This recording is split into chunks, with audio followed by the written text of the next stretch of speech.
So you have, what you actually have is you have 3 groups of people who are given a different diagnosis depending on who they see. And the 3 groups are one big group, and I don't know, do you know what a Venn diagram is? It's like you've got 3 circles. Are you sure we can't find a pen, Wendy? I feel almost naked here standing without a pen, and I wave my arm around. And nothing that comes out at the end. That's right. Oh look, no, that's wonderful. Here's a.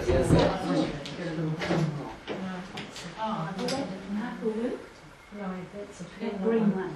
We'll leave it on its way, right?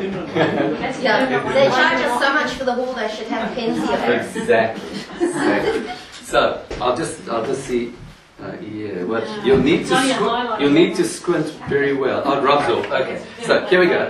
We've got one circle there, one circle there, and one circle there.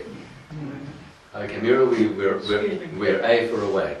This circle is people who have the diagnosis of fibromyalgia. And the reason is, and if you were to be very accurate, the reason is the predominant symptom you have is pain. But you have all these other things.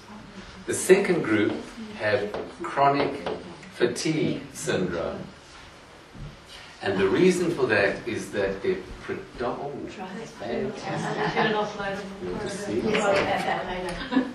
Oh yeah, that's pretty good. I'll keep going with this because, okay, and the main reason is that the predominant symptom is fatigue. And down here is the 3rd big group, and their diagnosis is depression. Okay. Now, the thing that joins all these groups together is there's no test. There's no test that says you have this or that or the other. And the symptoms kind of slide into each other, and the diagnosis that you're given depends on who you see and what their particular little tube they're looking down is how they diagnose you. And if you were to be a very, very particular and pernickety purist, you could be very confident about these, but then there's this group who have a whole lot of fatigue, and there are others, because there's not, I mean, you can have fibromyalgia with all its horrible symptoms and still wake up feeling a bit optimistic, then you're not depressed. But if you get depressed, and it's not hard to get depressed if you have fibromyalgia, then you lose your optimism and everything becomes grey. And so you can see that they all kind of dance together, and then there's this very, very unfortunate group in the middle who basically got it all. So you can see that it's a... Okay, so depression is very important, fatigue is huge, and then there is sleep.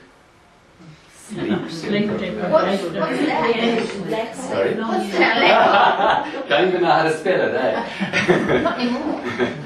So, and this is an essential part of fibromyalgia, sleep problems. And what happens is you have, I won't use this because it doesn't rub off. I'm just hoping in the kitchen that there may be some sort of jif, because that will clean it off. Yeah, the trouble is that I'm kind of can't burbling on. And, right, okay. So you've all got to squint. Okay, so with sleep, what you have is you've got 5 levels of sleep. 1, 2, 3, 4, 5. And each level is characterized by your brain waves. So you start off at first level, you're just floating, you're feeling very comfortable. You have what are called alpha waves. They're like this, and they're the sort of waves that when you are feeling very relaxed, if you meditate, meditators get a lot of people who do yoga get a lot of alpha rhythms, and they're very relaxing and lovely rhythm.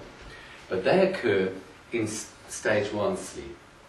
Then as you drip down to stage 2, see it's 2, your eyes start flicking around, you actually truly become asleep. But it's a very active phase. Your mind starts happening. That's dream sleep. In stage 3, 4 and 5, everything slows down more and more and more, till you're in stage 5 sleep and you have what are called theta waves, which look like this. Alpha waves are like this. Now what happens to most people is that they drop down through the phases. Most will go down to 3, lucky ones will go down to 4, very lucky ones will dip into 5. When you're in stage 5, an atomic bomb can land next to you, you do not wake up. But what you do is that you can actually go down really quite quickly. And you wake up and you feel, God, I feel fantastic. Absolutely refreshed. This is truly refreshing. Something's switched off completely and it's restored. When you have fibromyalgia, what happens is as you drop down to stage 3, alpha rhythm starts popping up. So you have alpha rhythm interfering. Now this is nice and relaxing, but it's not restoring. So you have a sleep which gets down to 2 and 3, but you always get alpha rhythm and you never get down there. So you wake up, you've struggled through the night, run a marathon, you wake up in the morning and you feel absolutely happy. And you think, oh my goodness. Now that, when you don't restore, adds to your pain. But to measure, essential part of the huge pain cycle. So those are the symptoms of fibromyalgia. I'll just see if I've left anything out. Fibrofog. Whoa. Fog. Yes. Okay, because remembering that the primary problem of fibromyalgia is not in your muscles, it's not inflamed, you're not in your joints, even though everything hurts. That's not where the problem is. The primary problem of fibromyalgia is a brain problem, and it's a brain and pain system problem. And as a perfect example of that is fibrofog. You wake up in the morning and you just can't think. If I ask you a question, you just say, go away, I don't want to know. I don't want to know one more thing. I just can't.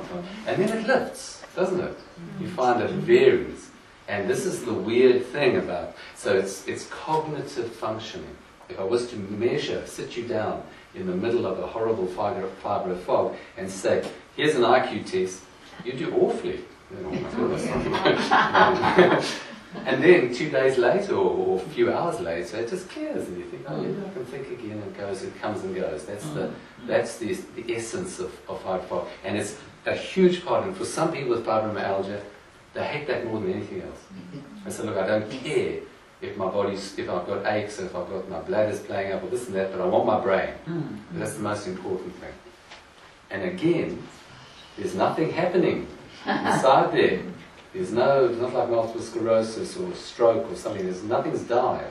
It's a functional problem. Is that just usually through making decisions? Because I'm absolutely crap at making decisions. Now that might be a personality thing. That might be your modus operandi. Yeah. That's been a Libra. And my sister would say that. She said, yes, you're a. That's right. And you've got something in the 5th house. But have you always been bad at making decisions? Oh, it's gotten a bit worse, but... You see, I haven't always been bad at making decisions, but now... Yeah. You know, like I've become seriously bad at eating chocolate, craving chocolate. If I'd always been a chocoholic, fair enough, but I wasn't. It's funny you should say that. I've been doing the same thing. It's horrible. I went to a lecture organised by Dr. Wells Ballard, visiting Dr. Nancy. Yes. No, I missed that. Because she's wonderful. It was fabulous. Yes. But she talked about the fact, it's for chronic fatigue. Yes. She talked about the fact that normal people, when they're accessing their brain, they might go to perhaps 1 or 2 different parts, but with chronic fatigue syndrome, you might have to go to up to 15, I think she said, because damaged circuits or something. Well, they're not damaged, they're malfunctioning. That's why I just and it's actually super important, because with chronic fatigue, if you do the scan, there's no damage. But if you look at the function, it's completely different. And it's the same with fibromyalgia. If you look at the way your brain is functioning, it's the circuits, different things have turned on. And certain bits where it could just go zoom straight there, it has to go sort of round.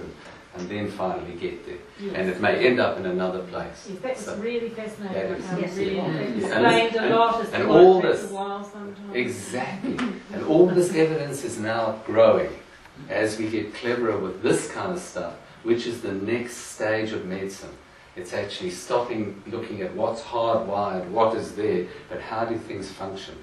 Yes. If you monitor somebody and you monitor them frequently over a period of time, Mm.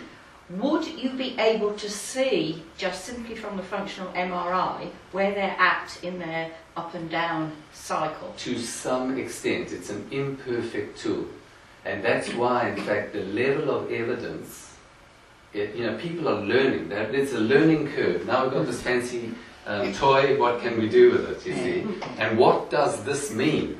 And so you've got to do a lot of work and correlate what you're seeing on the pictures with how people function.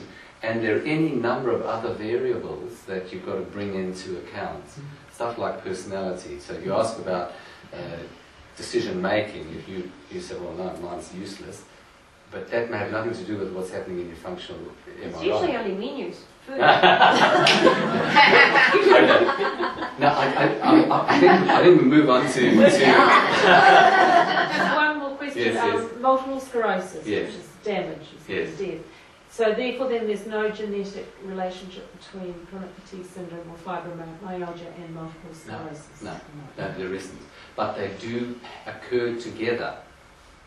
Right. Because when you have an inflammatory condition in your body, like multiple sclerosis, rheumatoid arthritis, lupus, or any of these other nasty, broad, autoimmune inflammatory conditions, because there's so much stuff happening, at some point you can turn on fibromyalgia. In other words, the amplifiers turn on and bang all this So other it's stuff. also as a core that also comes from that, but it's not. Yeah. Okay. I just want to talk about treatment because I think Obviously. yes. Yeah. Because okay. So the first treatment is excuse me. The first treatment is actually understanding what you've got, and I think that's an enormous treatment.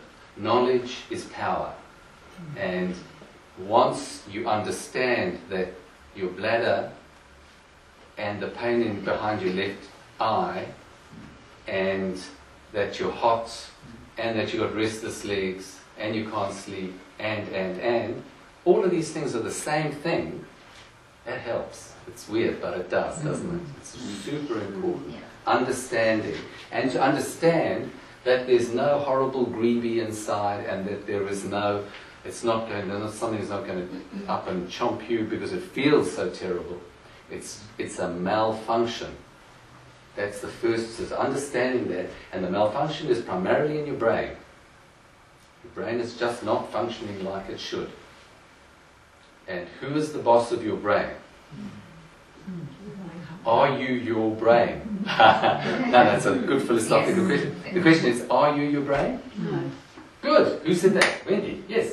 Yes. No, you're not your brain, really. I mean, it's philosophical, but if there's something going on in your brain, you can always, the essential person, can step back and look at it. You can say, hang on, what's going on here? And you can do that a million times. You keep stepping back. So there is something which is, so if I talk about myself, there's something that is Jonathan, that is maybe a little spark of the divine, that may, when my body dies, carry on. But that part of me is not the brain. The brain is a tool. It's just a tool. And it's a servant. And all too often we forget. And when you allow the servant to become the boss, all kind of mayhem occurs. And we just have to look at how the civilization that we have created, it's allowing the servant to become the boss, the madness that happens. So you are not your brain, and recognizing that you have power to change things in the way your brain functions is terribly important. So that's the first treatment. The second treatment is exercise. Exercise, I can't write it, but it's okay. Use the black one. And the exercise is of a very particular